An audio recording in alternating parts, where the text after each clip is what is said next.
Every summer with a few friends, we take a trip to the seaside of France for just about a week. Last year, we decided to go to Hossegor on the southwestern coast to go surfing, but ended up in a small touristic village called Moliet-et-Ma, an hour from where we were supposed to go because of a reservation mess-up. The week was going okay until the last 3 days of the trip, but the story I'm going to tell you is of the last night. So, the past 2 days we'd been in trouble with the police, and a few other tourists because of some misunderstandings over a pack of cigarettes. We had spent the last 2 nights stressing and trying to cool things off, and therefore we thought the last night we spent there couldn't possibly be as bad as those 2. It couldn't possibly be, as we were leaving the next day very early in the morning, so we had only planned to go to a restaurant for dinner with some friends we had met there to celebrate the trip. The dinner was going great. We were all having fun, and as time passed by, it started to get a bit dark. Towards the end of the meal, my best friend Dennis, who was driving us home the next day, thought it was best for him to leave early and not drink too much, so he could sleep as soon as possible and be in the best shape for the long drive that was coming. He left about 15 minutes before the rest of the group, while we stayed and drank a bit more. We paid the check, and as soon as I got up from my chair, I received a sudden message from Dennis.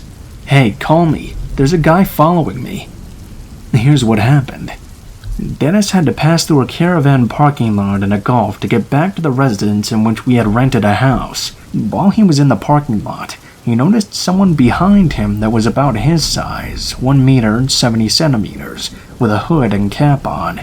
At first, he didn't think anything of him, as the village was actually quite touristic and there were a lot of people usually passing by this lot. But when Dennis stopped to pee on a tree, he had a glimpse of the man behind him stopping as well, hiding behind another tree just a few feet back, and as soon as he got walking again, the man stepped out from behind the tree and started following him again up to the Golf. As Dennis got there, he was a bit creeped out, especially since at night it's completely dark, only lit by the moonlight, and completely devoid of people. He stopped again for a second to light a cigarette and check if the man was still behind him. Once again, the man stepped out of the path and hid behind a tree until Dennis began to walk again. That's when he understood. He was in danger. The man wasn't physically imposing, and so Dennis thought it was weird he was so confident in following him. Maybe because he was holding onto a knife or a gun. Nevertheless, Dennis kept walking and acting as if he hadn't noticed anything, although the man kept following him very closely, and that's when he sent me the message. As soon as I picked up, he talked loudly to try and scare the man off by saying, "Hey, you're at the Golf with the other 8, right? No problem, I'll be there right in a minute," even though we were 5 and absolutely not there, which was terrifying for me, but it was clever because it made me understand he wasn't joking, and where he was. I swore to him that everything was going to be okay, that I would be there in 5 minutes, and told him to be careful and safely try to go home. As soon as I hung up, I started running towards the Golf and explained very briefly to my friend that Dennis was in trouble. We had to get there as soon as possible. Meanwhile, when I hung up, Dennis put the phone back in his pocket and kept walking. He took a glance back and saw the man was now only a few meters behind him. He took a last puff of the cigarette he had lit 2 minutes before, then threw it to the ground and began sprinting towards the residence. As he started to run, he took a glance back and saw the man had started sprinting as well. It lasted for about 5 minutes before he got in front of our house, which was completely empty. When he got there, he stopped for a second, looked back one last time. The man was only about 10 meters behind him, in the middle of the alley, immobile. He then went to hide behind one of the cars that were on the side of it. As soon as Dennis saw that, he panicked, barged into the house, locked the door with a bit of difficulty, and grabbed the biggest knife he could. He waited on the couch facing the entrance, which was a glass canopy. When my friends and I got there, he was extremely scared, but thankfully unhurt. He explained everything to us, and then we went looking for the man in a group of 4. The neighbors hadn't seen anyone other than us, though, and even though we got to the residence at first in separate groups, at different times and through 2 different entrances, we'd never seen anyone coming out of them. He had just completely disappeared. Nothing was stolen even though we had left clothes to dry outside of the house, and nobody was hurt either. so we didn't call the police but warned the neighbors, and me and 2 others stayed up all night outside to look for the man, as he had seen where we lived and we were afraid he would return during the night whilst we were all asleep. Dennis had been lucky. He never knew what were the intentions of this man, or if he was hiding something that gave him the advantage in a fight. Furthermore, he didn't even try to get into the house, and good for Dennis, because there was another entrance as well, another glass canopy that led to one of our friend's rooms which had not been correctly closed. We couldn't even understand why he'd done this. If he wanted to steal from Dennis or murder him, he could have done it 2 separate times. First, when he went unsuspectingly to pee, and second, when he lit a cigarette. But he didn't. So, what did he want? Who was he? Where did he go? I don't think we'll ever get any answers. We can only hope he never did anything to anyone and was arrested if he did. We didn't call the cops back then because we had trouble with them the past 2 days because of the problem with the pack of cigarettes I talked about before.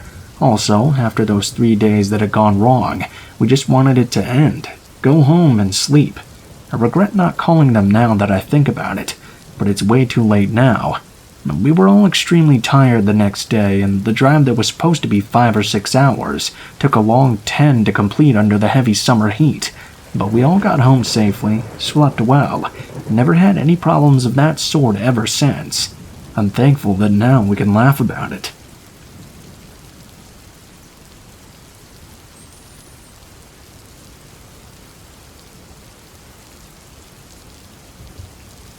Hey all. Before I start, I'd like to give a couple of details about me. At the time of this story, I had just finished my 6th grade year and was very athletic. I took runs just about every day.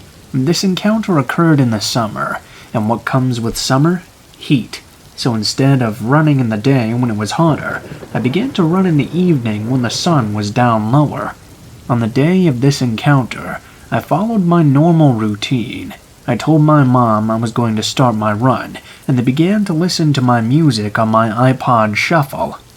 The way my neighborhood works is that there's only one entrance which doubles as the only exit as well. I live in a suburban area, so the main road that passes the entrance on my neighborhood is not very busy at all, but it usually isn't completely empty either. On that day, I was running down the main road of my neighborhood that all of the small streets branch off of. I was close to the entrance and could clearly see all of the cars passing by. I was also clearly visible to them as well.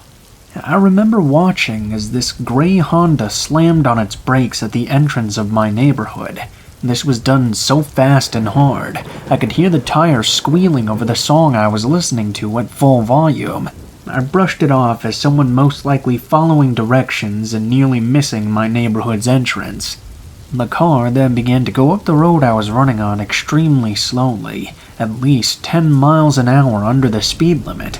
I could make out 3 shadows in the car through the darkness, and the little light from the house's porch lights, 2 at the front of the car, and someone else in the back seat. As I passed the car by, I saw the driver's side window was down. I gave the car a smile and a wave, and I turned down a small street that branched off the road I was running on. I remember at this point feeling extremely on edge, so I checked over my shoulder. I saw the car turn around in the middle of the road, then slowly turn down the street I was running on. Again, I chalked it up to misinterpreting directions, and tried not to think too much of it, but of course I began to really freak out. As a girl of my age, I would always jump to the worst possible conclusion. I wasn't very tall and only stood at about 5'2", so I knew that I could be easily manhandled if the people in the car had any ill intentions.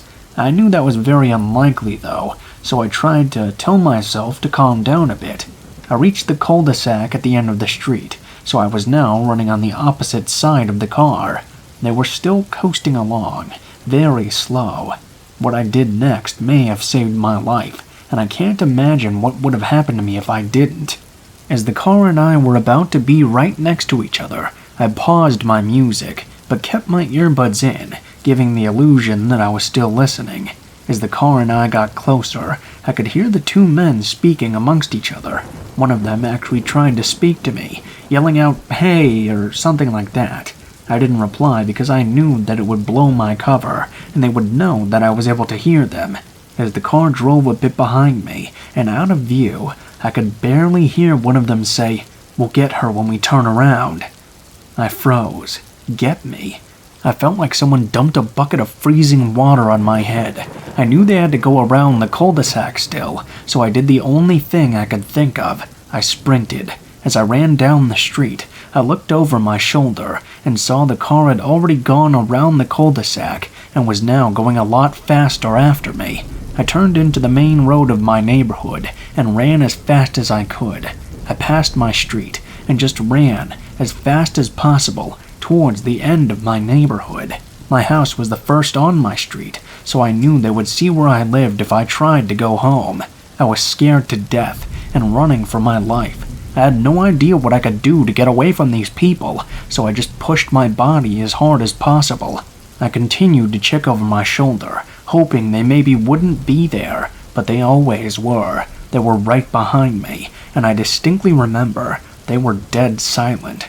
I'd imagined them yelling at each other that I was going to get away, but instead they were chasing me in complete silence. To me, that was even creepier than if they were yelling. When I ran down the last street in my neighborhood, I started to run through backyards. That was the only thing I had left to do. I heard the car slam on its brakes, turn off its engine, and 3 doors slam. My heartbeat sped up. I was so convinced they were going to begin chasing after me through the backyards. "Get back in the car. We won't find her like this." My heart dropped as I heard 3 doors shut and the car engine start up again. Now that I had started running through backyards, I would have to run across the streets too. This was the scariest part for me, because I would be very visible to the people in the car if they would be driving down the main road. I remember staring at the street, trying to decide whether or not I should just wait it out, or if I should book it home. I went with the second option. I didn't even check my shoulder as I ran through backyards, jumped over fences, and ran across the streets. I was just waiting for car lights to light up the area around me, or for arms to wrap around me, but thankfully it never happened. Somehow the car must have turned down the wrong street, or completely missed me, and I truly believe that's the luckiest thing that's ever happened to me. When I got to my house, I wasted no time jumping through the front door. Once I slammed it shut, I sat on the ground and thought about what had just happened, and what could have happened as well. I never ended up telling my parents until years later, and I didn't call the police either. But if they are still out there, I hope they're locked up somewhere, so they can't terrorize a child again. I can't imagine what they would have done to me if they ever caught me.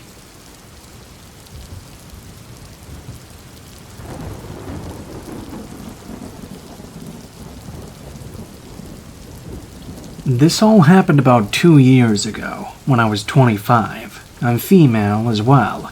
It's a long story, but background and context is important. I used to work overnight shift in a hotel. It was a cruisy job. I worked alone, and after my audit was finished, the rest of my night was free to Netflix and occasionally do the university work I intended to do. I only lived a 6-minute walk from the hotel, and often used my 1 a.m. break to walk back home and grab dinner or a phone charger I'd forgotten. I know, not the smartest idea, but I'd been doing this walk home and back at 1 a.m. for years without issue, until this night. At 10 p.m. I would walk to work.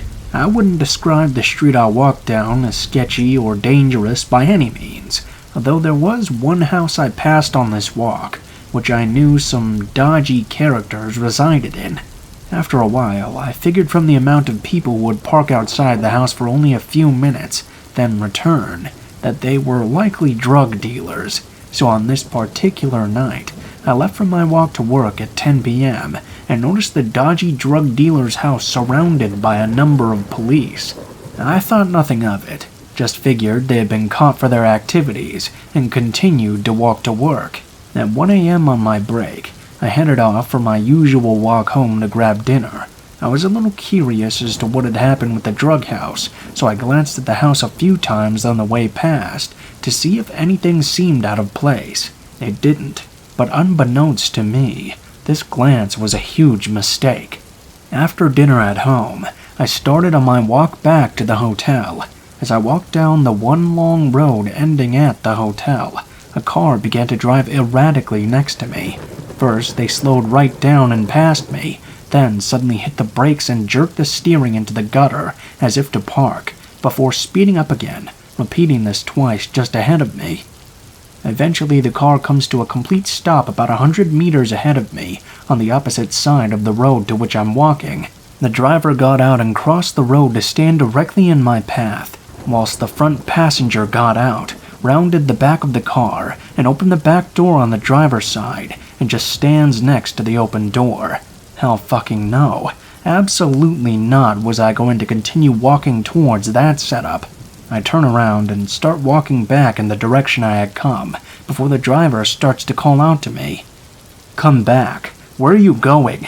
His calls got angrier and more aggressive, so I took off at a sprint back in the direction I came, aiming to take a right down a street separating the 2 blocks of straight road that would take me back to the hotel. I rounded the first corner just as I heard the car doors slam and the tires screech. I rounded the second right, slipping on the grass, running faster than I ever think I have. I could see the hotel, only 1 more block to sprint, but halfway, it was too late. I heard the car roar up beside me, a massive stitch in my side, and had no choice but to slow to a walk and initiate Plan B. Talk fast. It was a man driving, shirtless and skinny as a rake. I still remember the matted, long black dreads and almost completely black eyes. A woman sat in the passenger seat, same skinny, drawn look on her face, covered in scabs with pinpricks for pupils. Fantastic. Meth heads. They were both yelling at me, demanding to know what I was doing walking at night. "I work at the hotel and just went home for dinner. Leave me alone." They persisted, though, getting more aggressive with the yelling. Suddenly, the woman jumps out of the car, runs in front of it to get in my face, almost getting run over by her boyfriend in the process. She starts screaming in my face that I'm a liar. What am I really doing? Meanwhile, the man takes the car down an alleyway just next to where they had caught up to me. He got out of the car and started calling down the alleyway to come there. She was completely erratic now, demanding to know the truth as to why I'm walking this late at night. I'm freaking the fuck out, trying to figure out what the hell is going on, when the woman says, "I know you're lying. Why are you walking? Some shit went down here tonight." I began to connect the dots. The drug house, the police earlier that night, my second glance toward the place. 2 meth heads. "I know," I told the woman, taking her completely off guard. "Like I told you, I walked to and from my work. I saw the police all around the house at 10 p.m. Finally, she sees reason. "Our house was run through with guns earlier tonight. You seemed suspicious when you walked past and were taking a second glance," she tells me. "It all makes sense. These crazy meth heads think I'm involved with the people that robbed their house." Meanwhile, though, the man had heard none of this exchange and was storming back down the alleyway towards me. He was quite angry. He pushed his girlfriend aside while she tried to explain the situation and started on forcefully and verbally interrogating me. Too bad, though, that he didn't believe my story. The next minute, he takes a hammer out of his pocket, holding it menacingly between us. He asks again, "Why were you out walking?" I tried to explain once more, but he was only getting more and more angry. He turned around and handed the hammer to his girlfriend before pulling a handgun from his bum bag and asking me yet again, why was I out here? I began to explain once more, a little more desperate this time for good fucking reason. I hadn't even got out a few words before the woman completely freaked out at the man for pulling the gun and got in his face telling him to put it away. In amongst all the chaos, I took my opportunity. I wasn't asking permission before I turned and sprinted the rest of the half block to the hotel, leaving the 2 meth heads mid-domestic. After I got back, I had a smoke, or 3, and processed what the fuck just happened.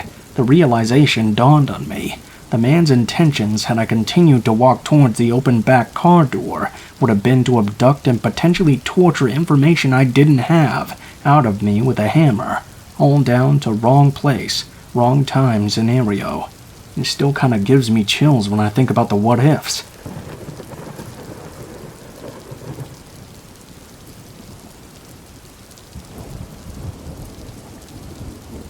So, this is hardly as terrifying as some of the stories I read on here, and I apologize if it's a bit anticlimactic, but it's been on my mind a lot lately, even though it happened years ago when I was only 18.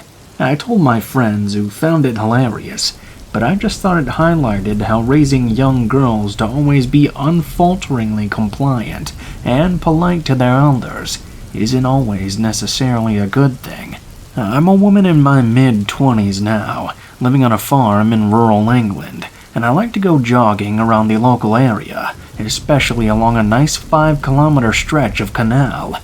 This was the only time I ever had a creepy experience, and thankfully, or perhaps foolishly, it didn't deter me from running my favorite route even after the incident. Perhaps I should also preface this by saying that I have, zero street smarts. None. Zilch. I've lived in the countryside my entire life, and while it has its own dangers and shortcomings, the worst I've really had to deal with are people trespassing on the farm, who are terribly British and move along usually without too much fuss. Everyone, myself included, apologizing for being an inconvenience. So far, I think I've just been extremely lucky, in that I haven't encountered anyone especially nasty. Anyway though, before I go off on a tangent, I remember that it was raining on this particular day because I was really struggling to not slip in the mud and go straight into the canal. It must have been about 30 minutes into the run when I noticed a man fishing up ahead. I've always loved fishing myself, and as I was jogging past him, his head snapped up. I assumed because he didn't hear me approaching on account of the rain. I shot him a smile and wave as I usually do to the people who I passed by on a run. I didn't really notice anything weird about him, just some old gentleman in a green raincoat looking startled from a jogger. Anyway, literally a second later, I tripped over his spare pole. Not a euphemism, I promise. It was just laying there in the grass, and I wasn't watching my feet for a split second, but luckily I didn't fall flat on my face. I just stumbled a bit. I can't remember what he said that got me to stop. Something like, "Whoa, are you alright?" Maybe it's testament to how unfit I was at the time, but I actually welcomed the excuse to stop and catch my breath, so I turned around and said, "Oh God, don't worry, I'm fine, just a bit clumsy." Writing this out, I'm starting to see how there were 1,000 things I could have done to avoid the situation. I think I opened a window to conversation by asking him what he was catching, if he was having a successful day so far and enjoying the weather. We got to talking, and he was perfectly pleasant, mentioning how he was retired. Fishing was his hobby, and this was his first time in the area. I did notice that every now and then, his eyes kept wandering down to my legs, but frankly, if I'm talking to someone, my gaze often flits around without me realizing I'm doing it as well, so I didn't really think too much of it at first. Then he started to tell me about how his wife had left him, an out-of-the-blue statement. I mean, we were literally talking about how annoying crayfish can be for fishermen, but never mind. I offered my condolences, and he presses on about how his kids don't ever see him. He's so lonely and doesn't have a lot of joy in his life. He pauses at this point and asks if I have a partner. I honest to God say no and make a joke about reeling one in someday, but he doesn't laugh. I have to be real with you guys. I didn't see a thing wrong with his odd line of question. No red flags at all. Hindsight is a wonderful thing, I suppose. This old man does that thing where he starts listing off reasons why I should have a boyfriend. Any man would be lucky to have me, blah blah blah. I'm so nice and articulate. How am I single? At last, at long last, I falter. But I think it had more to do with the fact that I've always been awful at receiving compliments honestly. I'm a bit shy and start making jokes, so I said I'll most likely be single because I'm a terrible cook. He immediately counters, "I happened to be a chef when I was a young man.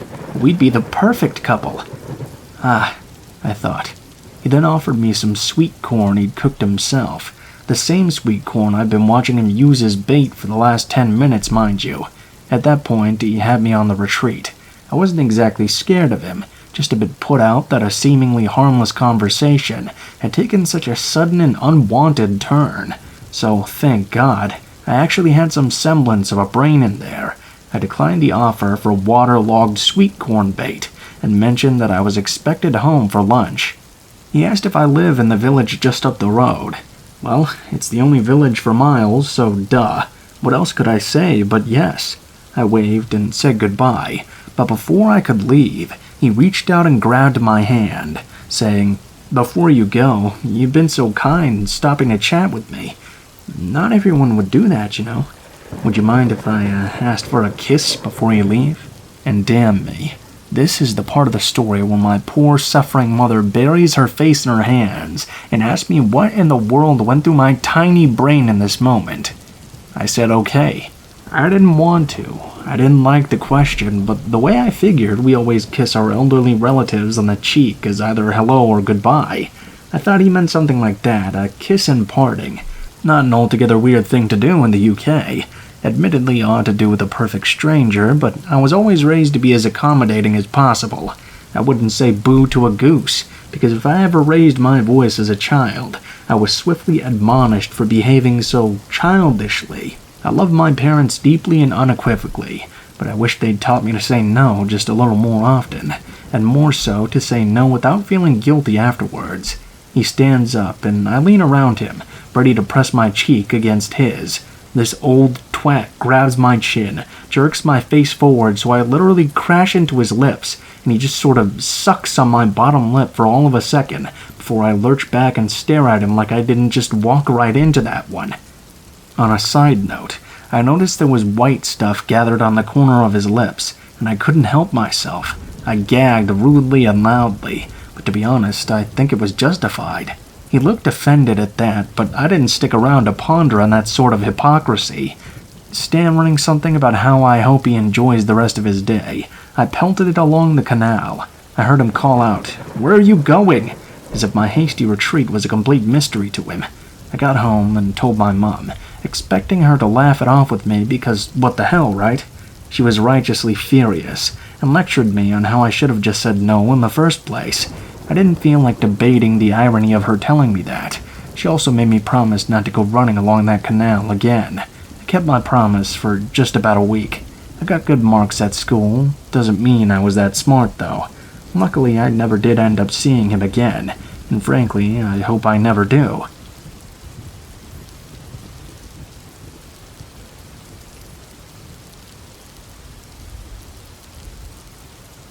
I seem to be a magnet for creeps and weirdos, and since I got such a positive response on my last experience, I figured I would share a few more with y'all. I'll be writing these in order of let's not meetness, so I guess skip to the end if you only want to hear the scariest. Background. These all took place outside my home at the time, which was on the literal last block of a major city, right across the street from the beach. The building was framed on 4 sides by the beach, the woods, a construction site, and a few other sleepy houses, as well as a Mooney line. Think the subway, but above ground. It's the very last stop on the Mooney, so unless you can catch it at the right time of day or at the height of a tourist season, the area is basically empty on the sidewalks. The house itself has an initial patio door, which doesn't always fully close if you don't slam it. Then an entry area, with a staircase leading up to a second locked door that leads to the apartment. For experience 1, I get home from work one day at about 9 p.m. Immediately, I get into a small spat with my roommates. After about 30 minutes, I decided to leave the house to cool off for a bit. I had planned on sitting on the porch outside, but as I looked across the street at the ocean, I decided it might be more peaceful there. I had never been to the beach at night for safety reasons, but as I looked at the well-lit parking lot and no one in sight, I decided that this one time it might be alright. In the 1-block span from the beach to my home, there was a little wooded path that started on my street and dumped you out at the crosswalk for the beach. It also intersected with another pathway that took you right down to the coast. I sat for a bit. Everything was fine, and after a while, I started the around 1 minute walk back on the little path. All of a sudden, though, I look up and see a man walking briskly on the intersecting path, looking straight at me. I sped up a bit and tried to ignore him, and as we hit the intersection where the two paths connect, I end up being only about a foot away from him. He calls out to me, "Hey, you! I want to talk to you!" I ignore him, but after only a few more steps, he reaches out his hand and grabs my hair. "Hey, come here!" I immediately yanked my hair out of his hands, booked it to the last block, sprinting to my house, and I could hear him running behind me. I turned the corner sharply and was briefly out of his sight. Luckily, the initial entryway to the patio had been left open by accident, and I ran in through the front door and slammed it shut. I could hear his footsteps stop outside, followed by silence. As I go upstairs and look through our front window, I could see him walking away and disappearing into the construction site. Experience 2. I had a friend that lived a couple of blocks from where I was, along the same stretch of beach. After hanging out one day, I decided to head back home around sunset. I've walked this route many times, and it's just barely light outside still, only about a 5-minute walk, so I figured I'd be home before dark. As I crossed the intersection from their house, I noticed a white van parked on the corner that's not usually there, covering a little garden I like to look at on my way back. I could just barely make out 2 people in the front seat. I think to myself, odd, okay, whatever. I pull out my pepper spray. I cross the street, passing the van, and now have my back to it. As soon as my foot hits the pavement on the other side of the street, I hear the van start up. I turn my head just slightly and see them illegally turning onto the street where I'm now walking. They creep the van beside me slowly, just behind me but within my peripheral vision. I decided to stop and let them pass. I pause and pretend to be looking at my phone, but I see them stop driving immediately. This was a huge nope from me, and I broke into a run, the van following me, to a small vintage motel about 1 building away. I knew this building had an open entrance courtyard, and as I approached it, I turned quickly into the yard and run up to an archway entry for a unit. I stop at the first few steps, catching my breath, and I open my phone front camera to use as a sort of mirror to see what the van is doing. They had backed up to the entryway of the motel and sat there for a few minutes. Then the one on the passenger side opened the door and started walking towards the motel, his phone flashlight on. I immediately pulled my own phone back, listening for his footsteps and readying myself to start banging on the motel door, hoping someone was inside. I waited in silence for a long time, long enough for it to get completely dark. When I finally got the courage to look out again, both the man and the van were gone. I called an Uber to take me the last 2 blocks. Sorry, Uber driver. And after that, I never saw them again. Experience number 3. I have a friend over and we want to dab a bit, a form of smoking weed. It's about 10 p.m. My roommates don't like dabbing in the house because of the smell, so he and I go to his car parked out front. We're in there having a good time, when I notice this person walking down the block, pulling on car door handles. I notify my friend, and we watch as the same person comes up to his car and yanks on his back door. He honks his horn and they back up for a minute, then walk up to his driver window and knock on the window, making a motion to roll it down. Just as I'm about to tell him not to, he rolls down the window just a bit. The person was clean and normally clothed, and asks what day it is, then what time it is, to which my friend answers both. The person stands there and stares at us as he tries to usher them away, even offering the person money. Without saying anything, though, they walk away down the block, and once they reach the intersection between the construction site and woods, they roll their head back up to the sky and just start screaming at the top of their lungs as they back away out of sight. I take this opportunity to dart back inside my house as my friend watches, making sure to close the patio door. A few hours later, one of my roommates comes home very drunk, and as we figured later, they failed to make sure the patio door shut all the way. Morning comes, and I wake up to an empty apartment. I open my phone and have a singular message from my roommate from 3 hours ago stating that when they left for work this morning, there was a person they didn't know sleeping inside the patio area. They thought it was a drunk person who lived in the neighborhood and had entered the wrong house by mistake. Evidently, they didn't find enough of a reason to call me or wake me up. I immediately go to the entryway of our apartment, pulling the door open fast. To my surprise, the person who had been talking to us in the car the night before is just casually lying across my staircase, fiddling with something. I scream loudly, and they immediately hop up and run out of my patio door. I run down the stairs after them and open the door. They're standing across the street now, just smiling at me and giggling. They then give me a little wave and run off. I close the door hard and go back up the steps to see what they had left. Sitting on the steps were a few coins, some weird type of wire-like objects. Think a bobby pin after you bent it into a straight line, a lighter, and a pocket knife. I never saw that person again after that.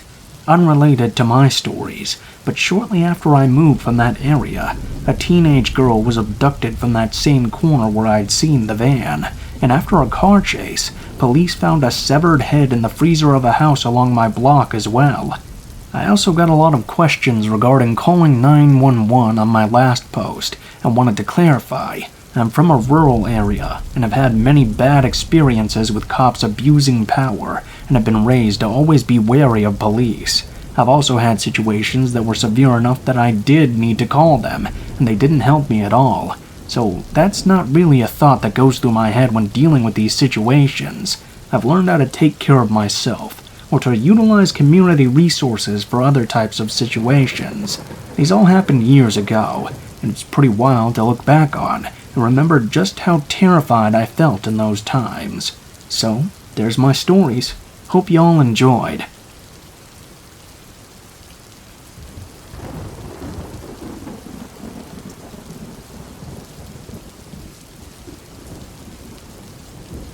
At 12 years old, I was already riddled with PTSD and severe anxiety. Seeing a therapist twice a week did nothing to stop my extreme paranoia that someone was following me home from school, that someone may be watching me in my bedroom, that someone may be trying to take me from my front yard. My mom raised 3 children by herself. My older brother was in high school, my younger brother in elementary, and I walked 3 blocks to the middle school just down the street from our house. Always the rather safe than sorry type of parent, my mom insisted that I walk with 2 other girls who lived on my street. As middle schoolers want to do, we meandered on the way to school and cut through yards and parking lots to spend the most time gossiping. We often split through a church's parking lot if we were in a hurry, usually thrush with cars in the morning and afternoon from the preschool in the back. It wasn't unusual to see the same cars every day on our way to school, and again on our way back. The other girls thought nothing of it, but I couldn't shake this feeling that we were being watched on our trek home. In the winter months of my 7th grade year, we used our shortcut nearly every day. The preschool was shut for renovations, so the icy parking lot was empty and perfect for throwing snowballs or sliding around on patches of ice. Only a few cars regularly lingered in the front of the building, except one white pickup truck that was parked in the back. Every time I saw it, the hair on the back of my neck would just stand up. Every morning and afternoon, a man would be sitting in the driver's seat of the truck, looking out the window and watching us walk.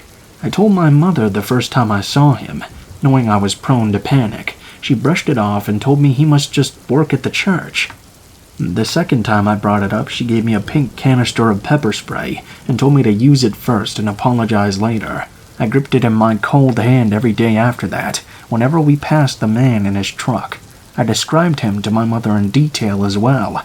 A few weeks after we'd seen the truck for the first time, we crossed the lot after school and found it empty this day. I breathed the fresh breath, putting my pepper spray back in my bag and kicking up powdery snow out of relief. That joy died, though, when I turned down my street and saw the car parked in a driveway just 5 houses down from mine. I sprinted home, locked the door behind me, and counted the minutes until my mother would come home from work. When I finally did, I berated her with questions. Who was the man? Did he live there? What did she know? But my mom's answers were short and nondescriptive. As a single mother, she didn't mingle much with the neighbors and seldom had time to inquire about who lived where. She did know that the couple who owned the house where the pickup sat had a deranged son who had been sent to a mental hospital after an incident when he was 14. I was instantly filled with fear. I closed the curtains to my window before the sun had even set that night, and before I went to bed, I locked every window and door in the house. I was convinced that this insane man who watched me walk to school was going to kill me. When I finally did fall asleep that night, I woke in the middle of the night to the sound of our doorbell being pressed repeatedly, almost as if someone was leaning on it. I looked across the hall, and my mother was standing in her doorway, face as white as a sheet. I scampered across the hall and held my little brother tightly as my mom went to the door. Without opening it, she shouted, "Who are you? What do you want?" There was no reply, only the sound of the doorbell. Through the peephole, she saw the man who drove the truck parked 5 houses down. She shouted, "I'm calling the police," and dialed 911 on her phone. The ringing stopped and was shortly replaced by banging, as if the man was trying to break the door down. Red and blue lights flooded our street, and the man ran off through the streets. The police didn't chase him, instead parking in our driveway. They asked my mother if she had told him to go away. Panicked and crying, she told them she hadn't, and they said there was nothing they could do. She asked to file a restraining order, but they said there was no way to know for sure it was the man down the street. I told them the license number of the truck that was parked in the church's lot, and that the man who drove it was the same man my mom saw ringing our bell. The police wrote it down, but didn't seem very interested. After about 20 minutes of asking questions, they left and advised we lock our doors. My mother Googled the last names of the couple down the street and found out their son had been discharged at the same time the truck started showing up in the lot. He had been arrested for raping 2 12-year-old girls when he was 14 years old, and it was determined that he suffered from a mental disability. He was sentenced to serve 30 years in a mental hospital and then be put on parole. We moved after that. To this day, I'm still convinced he was trying to kidnap me that night. Let's not meet again.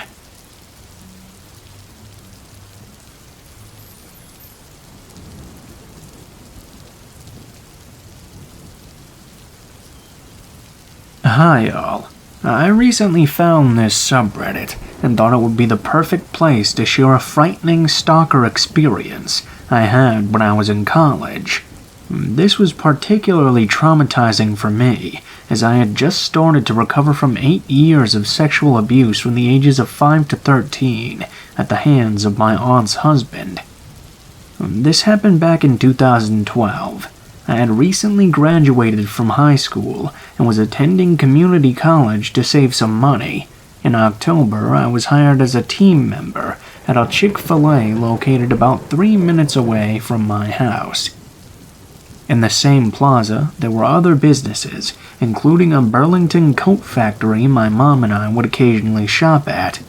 I worked from 5:30 a.m. to 2 p.m., and in the weeks following, I started to get to know some of the morning regulars who we would serve more frequently.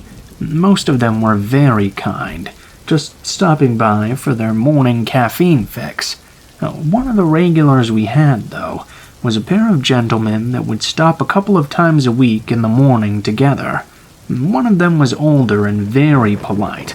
The other was a short, balding man that always gave me the creeps whenever he came in. His name was Esteban. After a while, I started to notice that Esteban would come in more frequently by himself and only ever order a small black coffee. On one visit while I was at the register, he mentioned that he worked at the Burlington in the plaza. He also very casually threw in that I looked very familiar to him, and he must have seen me shopping there before. He offered up his personal discount if I ever wanted something special. Although I found his comment a little disconcerting, it wasn't all that out of the ordinary for someone to recognize a customer elsewhere, especially since both businesses were located in the plaza, or so I thought. I continued to serve him his coffee with a small smile and pushed it out of my mind, but decided to avoid shopping at Burlington from then on. As the months progressed, Esteban continued to come in almost every morning, as some of my coworkers started to tease me about my boyfriend, who would come in and ask for me specifically by name. Whenever I wasn't there, he would be rather upset and wouldn't order anything they said. After I heard those comments, I began to feel very uneasy. My mom doesn't drive, and one afternoon she asked me to take her to Burlington to shop for some gifts, as she was flying to visit family back home in Honduras. She usually managed to find a good bargain there. I felt my stomach twist in knots. I silently hoped and prayed on our quick drive that Esteban would be nowhere in sight.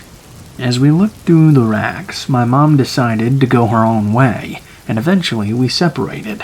While I looked through the junior section, I suddenly had a gnawing feeling that someone was watching me. Each time I would look over my shoulder, though, there was no one there. I was feeling very silly, until I decided I needed to use the restroom. I walked down past the sheets and comforters to the small, dingy hallway leading to the restrooms, with no one else in sight. As I exited after doing my business and rounded the corner, I froze. Esteban was not so conspicuously organizing some comforter sets about 10 feet in front of me, with his back half turned. I had seen him, but I was sure he hadn't caught a glimpse of me yet. I quickly darted in the opposite direction to avoid any interaction with him and hurried back to my mom. She was ready to check out by then, and we left promptly. I had 2 days of class after that incident, and after leaving class early one day, I decided to stop by the mall on my way home to pick up a birthday gift from my dad.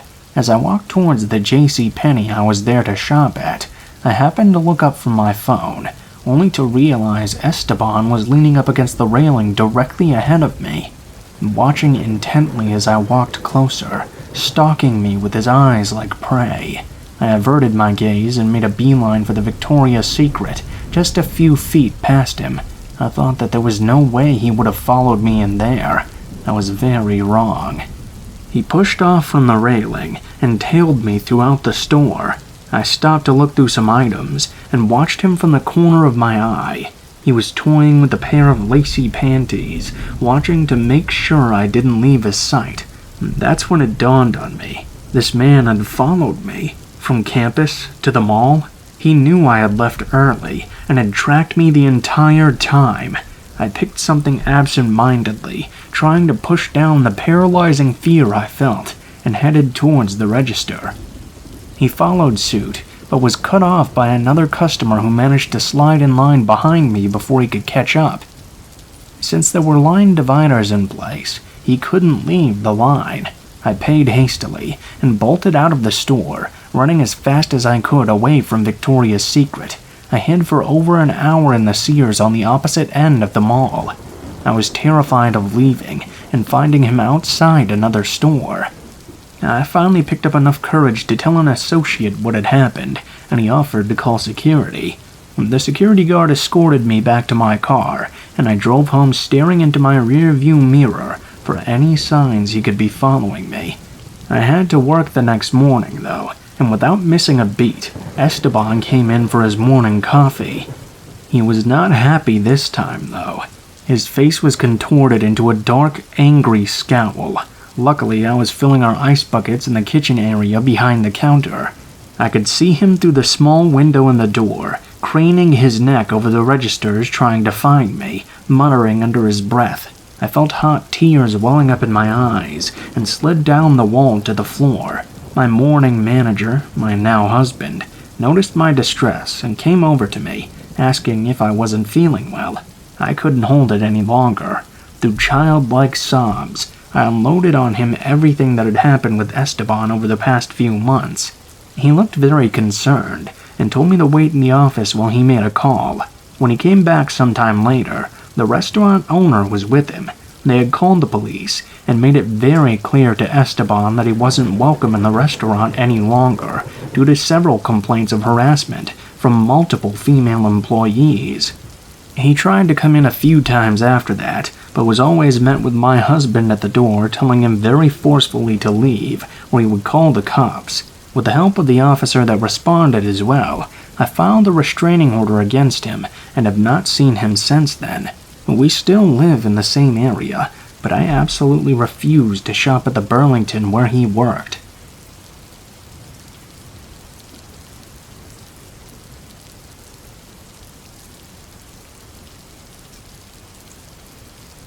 When I was 19, I was married with 2 kids.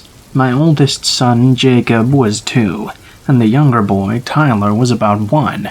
We all lived in an apartment in a tiny little town.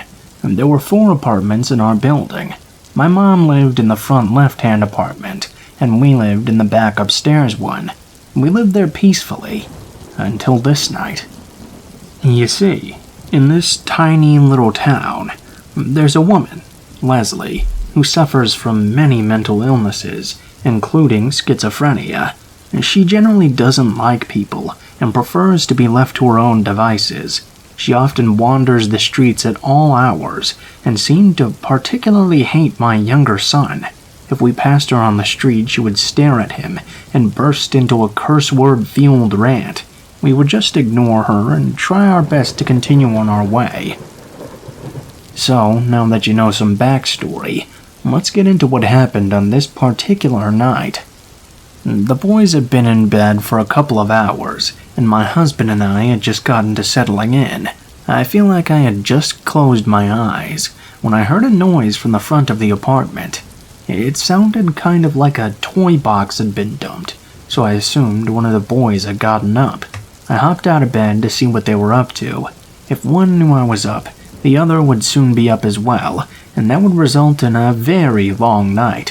When I walked out of my room, though, I was shocked to realize the front door was standing wide open, silhouetted by the porch light, and hunched at my boy's bedroom door was Leslie. She was muttering to herself, something about killing the little demon child. In one hand she held a screwdriver, as she used both hands to jiggle the knob. Luckily, the boy's door stuck when it was humid out, so there was a trick to opening the door. I knew and understood that Leslie was just sick and not in her right mind, but I wasn't sure how to handle this whole situation. And clearly I didn't want her to turn her aggravated attention to me, but I also knew I needed to get her away from my boy's door. She just kept jiggling the handle and muttering about the demon child. I should mention at this point that Tyler was and is the most joyful kid I've ever known, and Jacob has always been more quiet and thoughtful, while Tyler is loud and smiles brighter than the sun. He'll do things just to make someone else happy. Jacob also thrives on making people happy, but he does it in smaller ways that you don't realize until you do. I was sure there was literally no possible reason for her irrational hatred of Tyler. I was sure it was just her mental illness speaking, but it was insane nonetheless. Luckily, my mom happened to be walking home from the bar right across the street from the apartments, and she heard the crash, which I now know was my front door being smashed open. My mom had lived in this town longer than I had, and had dealt with Leslie's outbursts several times, so while I was trying to decide how to distract her from my boy's room without getting stabbed, my mom was creeping up the stairs to my apartment. My mom stepped into the apartment, and Leslie turned to look at her. My mom asked her what she was doing, and she just burst out crying and kept telling my mom she had to kill him. They kept telling her that she had to. By this point, my husband had woken up and called for help. The cops came and escorted her away. They took her to her sister's house down the road. Very fortunately, her sister is under no illusions about her sister's condition. She knew that Leslie only got bad when she stopped taking meds and began drinking again, so Leslie was taken to the hospital to get her stabilized and back on her meds. The family apologized, and we moved before she was released from the hospital. The boys slept in my room until we did move, and for a while after that as well. Last I knew, Leslie is doing okay now. They think Tyler set her off because she resembled a baby the family had once lost. When she saw him, she decided her meds weren't working because she was hallucinating the baby still being alive. so she stopped taking them, then began drinking because she couldn't deal with seeing this baby everywhere. Maybe that's crap. Maybe it's true. I don't know. We haven't seen her since, and her family works hard to keep people from spreading stories. Tyler is 18 now and still full of sunshine. Jacob is 19. We have 2 more kids and have been married for 20 years, but this is still the scariest night of my life. I'm forever grateful for my mom diffusing the situation and that darn sticky door. I'm sure either Leslie or I would be dead if she had actually managed to get it open.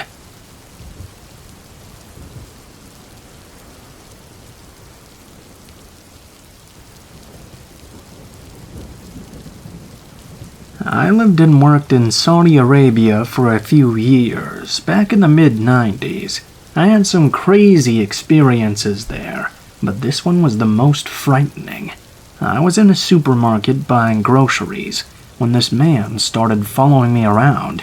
I ignored him as best as I could as he tried to talk to me, kept calling me Halloween Habibi, sweet baby, and kept asking me if I was Lebanese, but there was something menacing about how he was looking at me.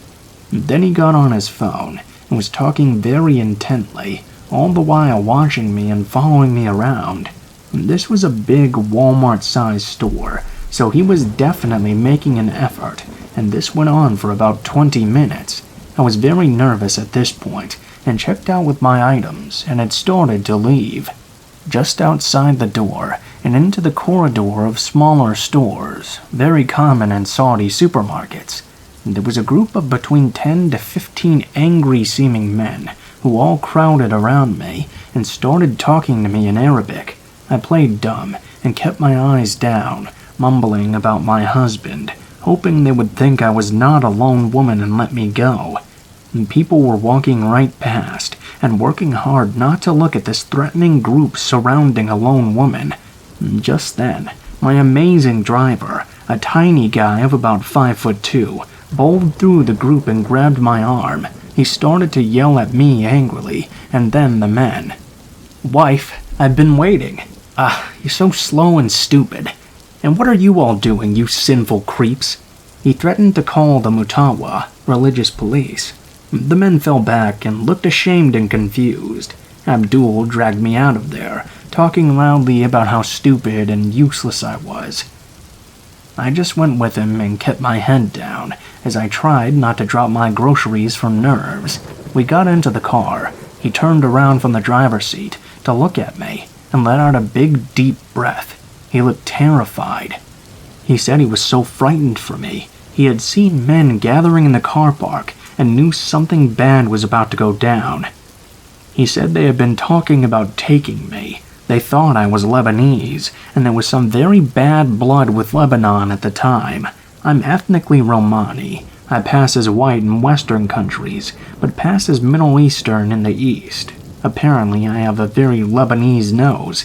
He told me there had been some kidnappings in the last month, with the victims found burned alive in tires right outside of the city. Abdul was a shit shooter, but he had gone whiter than me, as he told me all of this. He was shaking and genuinely afraid, so I don't think he was exaggerating. After that, whenever I was sent out on errands, he would always come with me and pretend to be my husband, a huge risk to us both. If the Mutawa caught us, they would have imprisoned us. He would have gotten it way worse than me, too. He was an amazing person to stick his neck out like that, for an asshole like me.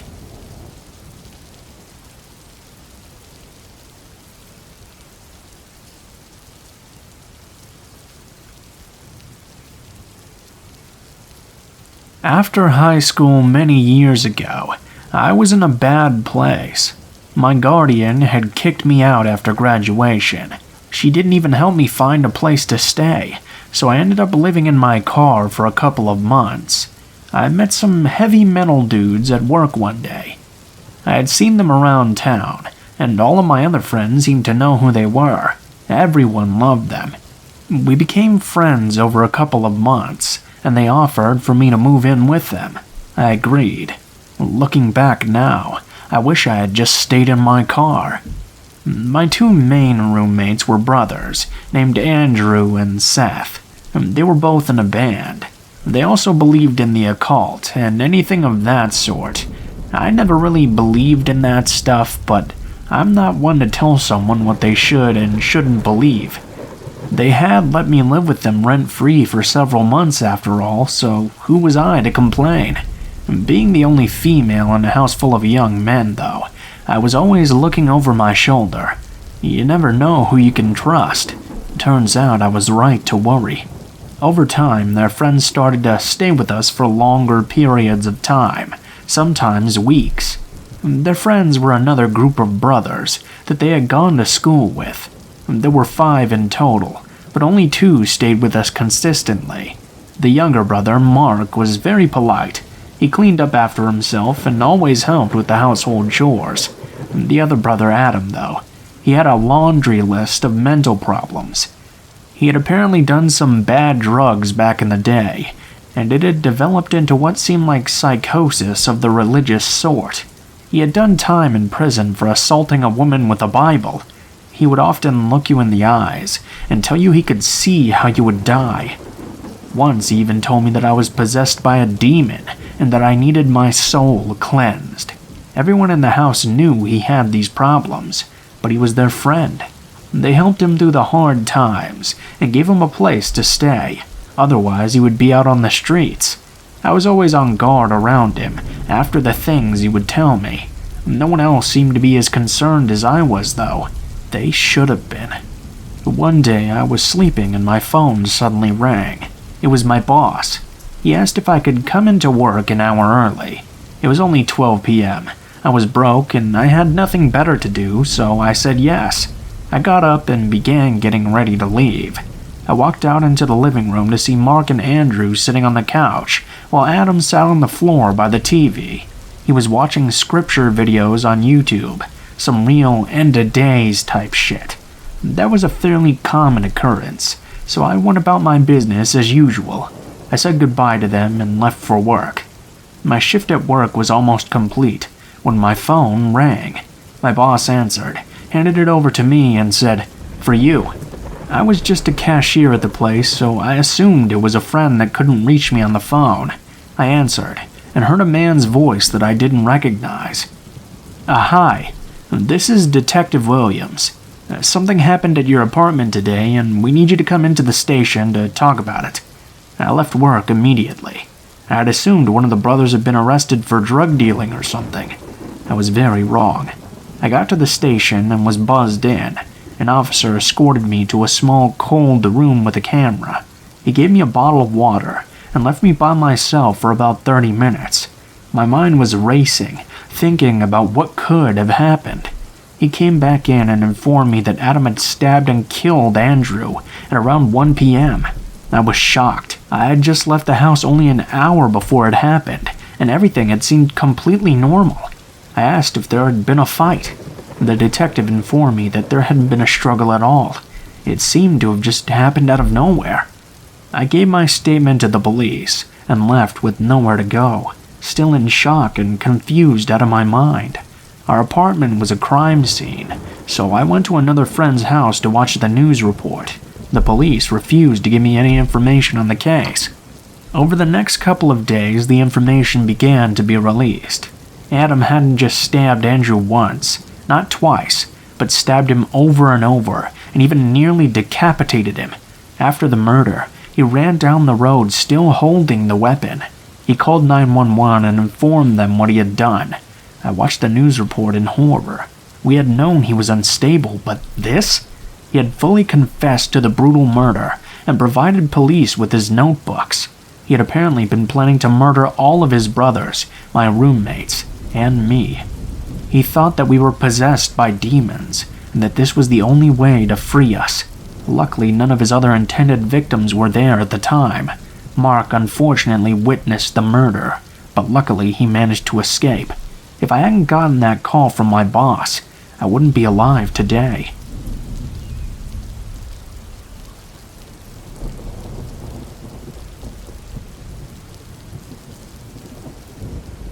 When I was about 6 years old, around 2004, My mom started taking my sister and I to Dr. Daniel's pediatric dental office.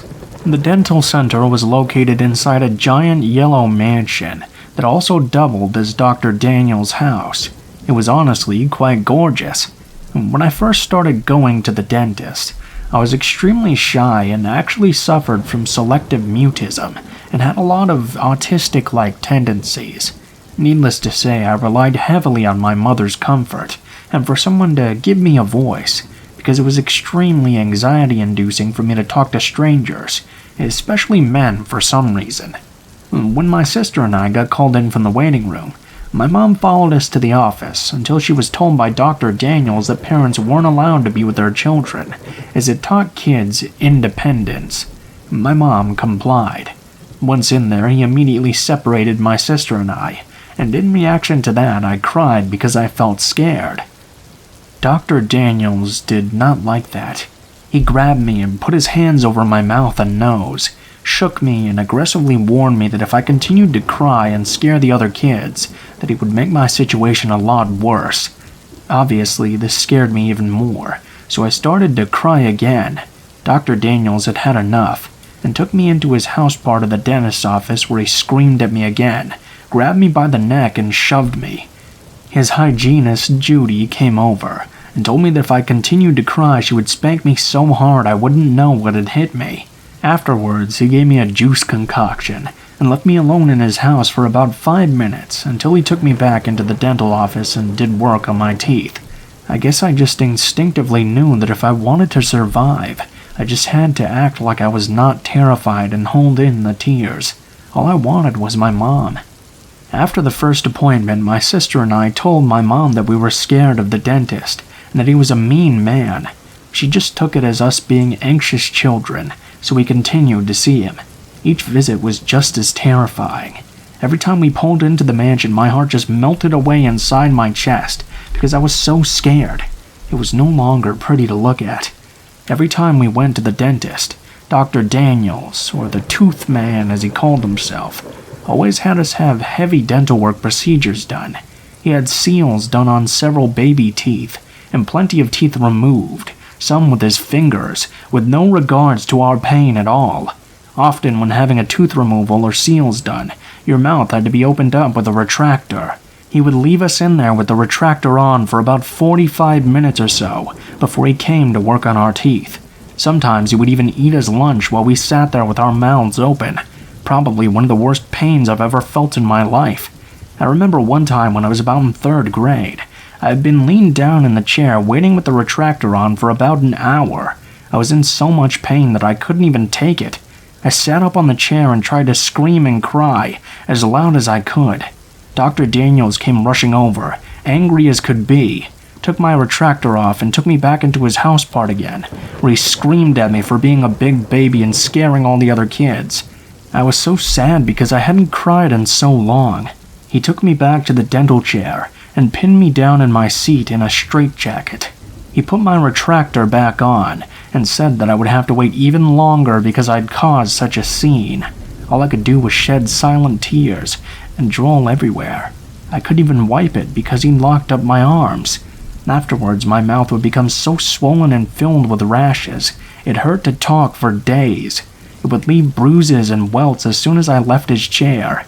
He would often tell my mother I was a difficult patient if I so much winced at his torture. One day he removed 6 of my teeth at once, and I could barely eat. While he ripped out my teeth, he would often sing songs. It was so Sweeney Todd-like. When I was in 7th grade, I started getting some new braces, and we started seeing an orthodontist. Not long after that, we stopped seeing Dr. Dan and started seeing a new dentist that was actually very nice. I had never known that getting your teeth cleaned didn't have to feel like going through a saw trap. I think my mom took us out of Dr. Dan's practice when the orthodontist looked at our dental records and saw a lot of unnecessary procedures being done. Not long ago, I was having a conversation with a friend about our childhood fears. Instantly, my mind went to the Tooth Man. Curious, I googled him to see what had happened to him, and to my happiness, his practice had been shut down. Also left under his name was a Yelp page that was still left up. The page was filled with numerous 1-star reviews, all from former patients that were once abused as kids in his office, using the page as a sort of outlet to express their trauma. I started to cry because all of their experiences were so close, some completely identical as to what I had gone through when I was a kid. It was so sad, but at the same time, it felt validating to know that I wasn't alone. It seemed a lot of the procedures we had gone through were just a scam for him to collect money off our parents' insurance. And now that I think about it, he was probably so adamant on us not crying and screaming for help because he didn't want parents to hear and come see what was going on. I shake thinking about this. I really pray that he hasn't opened up another practice somewhere else. I know it's hard not to blame parents in this situation, but the truth is this man was a swift abuser. For every bruise and swell, he would have a dental explanation that would make the parents feel stupid for asking. He was an authority figure. I don't blame my mom for not believing us. She knew he was firm, but probably thought we were confusing firmness with meanness. To be honest, even writing this, the torture was so wild, it actually sounds made up. She eventually did come around. She's not alone, as there were hundreds and hundreds of parents that were duped and deceived by him.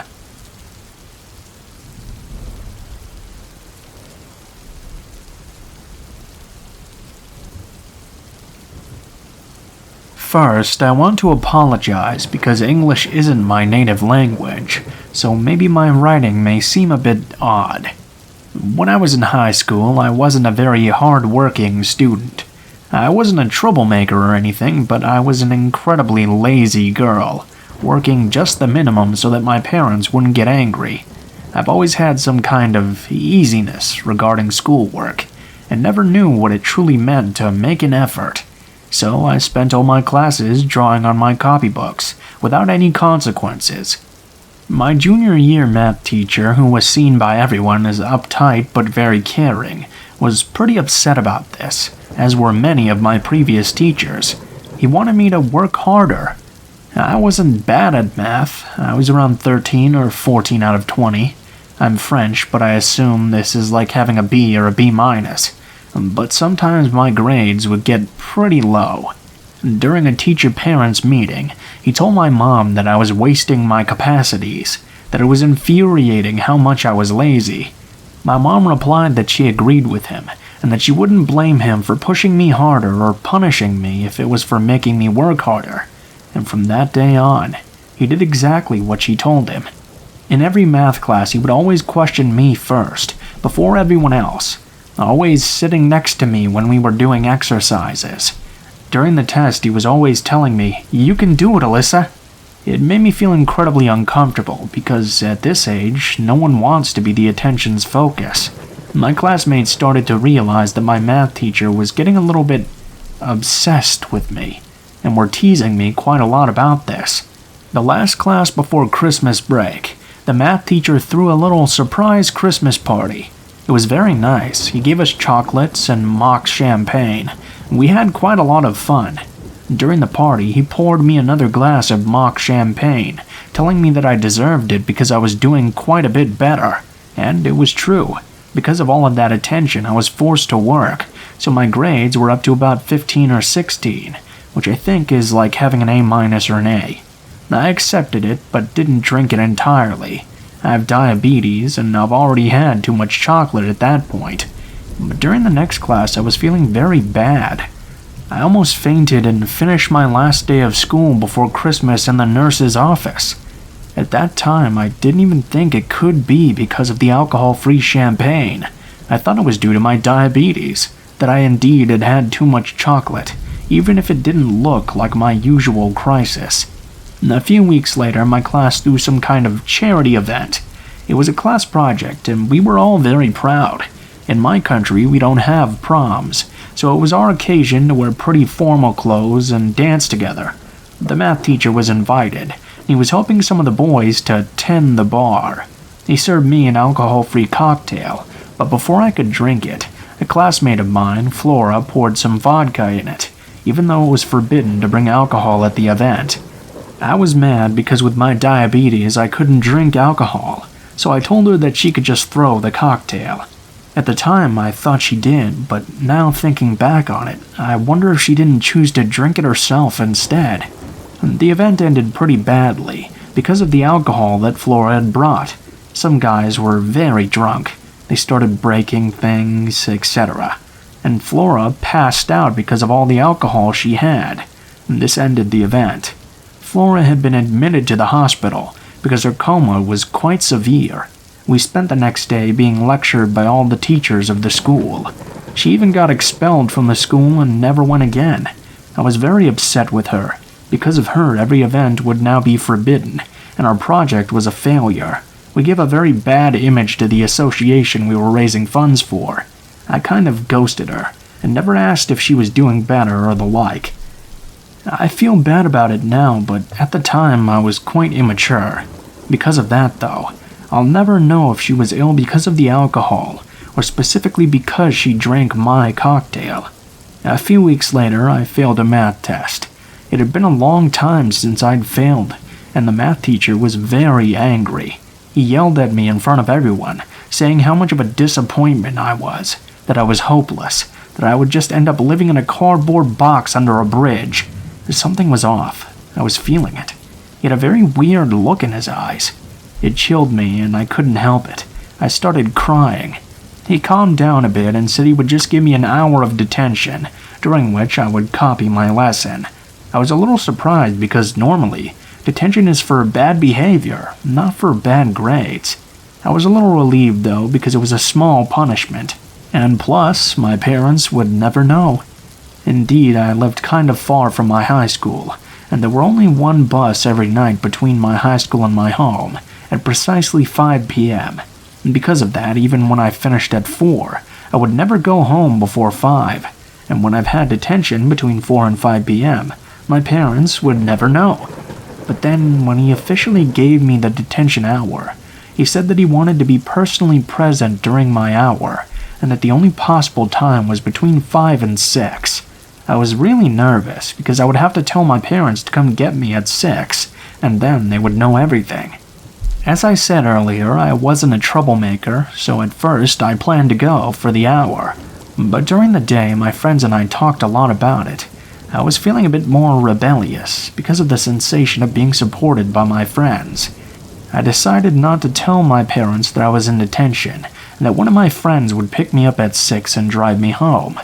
At 5, when heading towards the room, I was angry, mumbling that it wasn't fair to be in there because of one and only one bad grade. When I arrived in front of the detention room, I realized I was the only one waiting. I then realized that I would be the only student in detention, alone with a math teacher who was a little obsessive. It was getting quite dark outside. It was during late winter or early spring, so the night came early. It was a big nope for me, and when I saw him coming, I just panicked. I blurted out something like, "Sorry, I have an emergency. I have to go now, but I'll email the school for rescheduling my hour." And then I ran off. He started to yell at me, that I had to obey him, that I had to go to detention or he would call my parents. At this moment, I didn't quite care. I sprinted towards the bus stop and caught my bus in extremis. Remember, he was scheduled for 5 p.m. and went home. I was afraid that he would have called my parents, so when I arrived, I was shaking, but they greeted me normally. I assumed, eventually, that he didn't call them. But he never came back the next day, or the next weeks. Eventually I learned that he had suddenly quit his position. A shrink came during an hour to ask us if we wanted to talk about the math teacher, but as nobody knew what was going on with him, we didn't have much to say, and the shrink left. We never heard of him again, until a few months ago. I became a teacher, how ironic given my laziness when I was a teen. And one day, chatting with my coworker, I happened to mention his name, talking about my weird, bizarre math teacher, and how I skipped a detention hour. And one of my oldest coworkers went very pale hearing his name. In fact, a few days after the detention hour incident, my math teacher was arrested for having downloaded quite a few pedopornographic videos from the dark web, and some kind of snuff movies, starring children and young teens. Maybe this detention hour was just a detention hour, and I would have gotten out of it with any problem. But now I'll never know, and I'll always wonder what would have happened if I had stayed there. or didn't catch my bus. And yes, sorry Flora, maybe you were expelled because of me.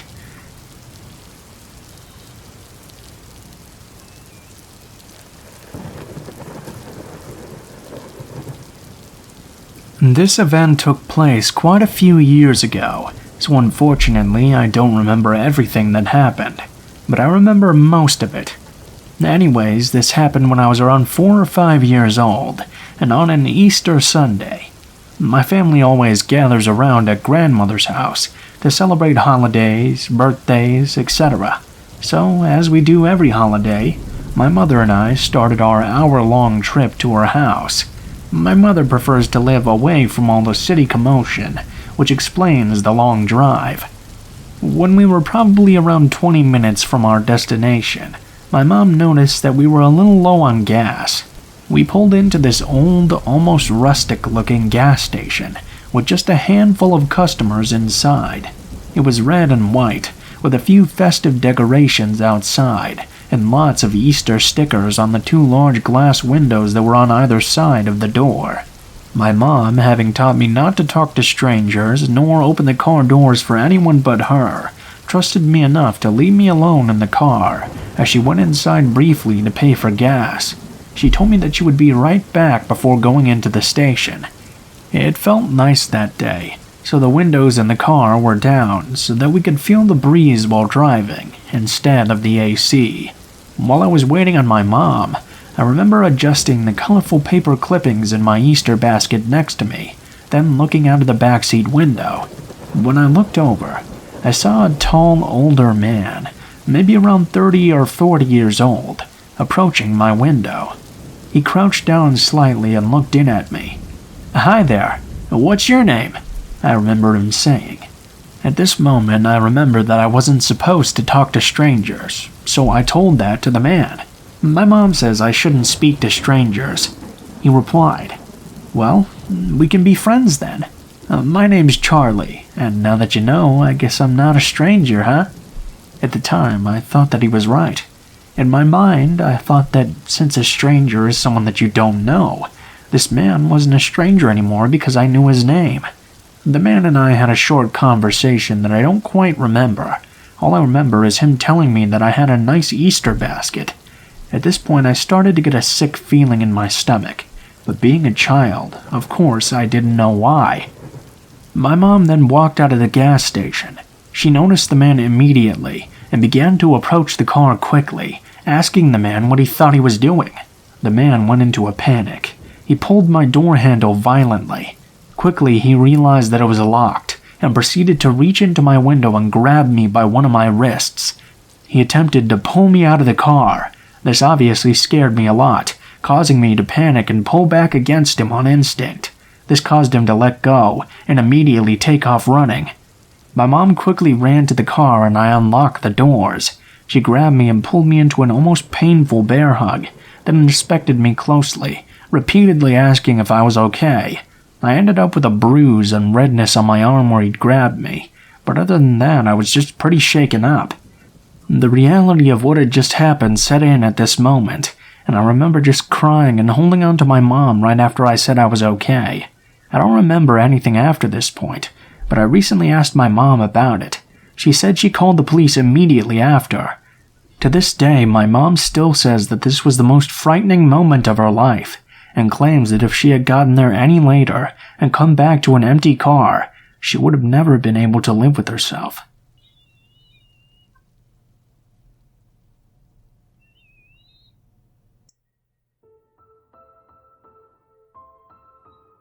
What is up guys, Blue Spooky here as always.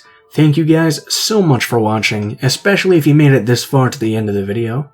If you guys enjoy the content of this video, please be sure to like, share, and subscribe if you feel so inclined. If you do decide to subscribe, make sure you hit that little bell button and change notifications to all so you can be notified of all of my videos I do. Although I post videos nearly every day anyway, so if you just check my channel every now and then, you're not going to miss any of them. If you guys have any criticism about how I could do things better or things you would like to see on the channel in the future, please be sure to leave it in the comments below as well. I would like to thank all of the users from the forum Let's Not Meet who have allowed me to use their stories for this video. Links to their stories will be in the description below. You can find them all there. If you have a story that you would like to send to me yourself that you'd like me to read, please be sure to check the description for my social media, Facebook, Gmail, and Twitter. You can go ahead and send me a message on any of those, and I'll try to read your story as soon as possible. If you do decide to send in a story, please be sure to include as much detail as possible that you feel comfortable with, so that I can make it into a compelling video and not just a bunch of 2-minute long horror stories. Please make sure to include in the tagline as well what the type of story it is, if it has one, how you would like to be credited in the description of the video the story appears in, and what you would like the story to be named, if it has one as well. If you guys are curious about the music used in this video, it is a track called Abandoned by Delado Studios. I will have a link to their channel in the description. You can go ahead and click on that. They have lots of other cool music as well, so if you guys enjoy that style, I'm sure you'll enjoy that. If you guys like true crime content or disaster documentaries, I also have 2 other channels in the description below. They're called Darkest Hour and Mr. Blue Skies. I post videos on each of those once a week, just about. For now though guys, I think that's pretty much it. Thank you guys so much for watching, and I hope you guys have a great day.